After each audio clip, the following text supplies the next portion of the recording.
Choco Bar ice cream అంటే ఎంతో ఇష్టంగా తింటాం కదా. బట్ అది ఎలా తయారు చేస్తున్నారో చూడండి.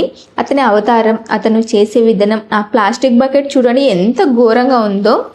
ఇదే దారుణంగా ఉందంటే ఇంకో దారుణం చూడండి. ఇప్పుడు చేపలు తినేవారు చూడండి, ఆ చేపల మీద ఈగలు, బొద్దింకలు, ఇంకేమైనా పురుగులు వాలకుండా ఎంత జాగ్రత్తగా తీసుకుంటున్నారో చూడండి.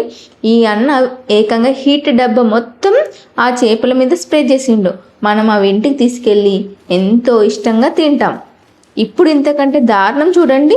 ఇవి ఏ సీజన్లో అయినా ఎంతో ఇష్టంగా తింటాం. అదే పానీపూరి. దీన్ని ఎలా తయారు చేస్తున్నారో చూడండి. చాలా క్లీన్గా ఉన్న బాత్రూంలో తయారు చేస్తుండ్రు. ఈ ఆఫీసర్స్ దాన్ని చూడలేక వాళ్ళతోనే దాన్ని మొత్తాన్ని స్మాష్ చేపించారు. మొత్తానికి నేను చెప్పాలనుకున్నది ఏంటంటే, ఎవరు చేస్తున్నారు, ఎలా తయారు చేస్తున్నారు, ఎలాంటి ప్లేస్లో తయారు చేస్తున్నారో తెలుసుకోకుండా తినకండి.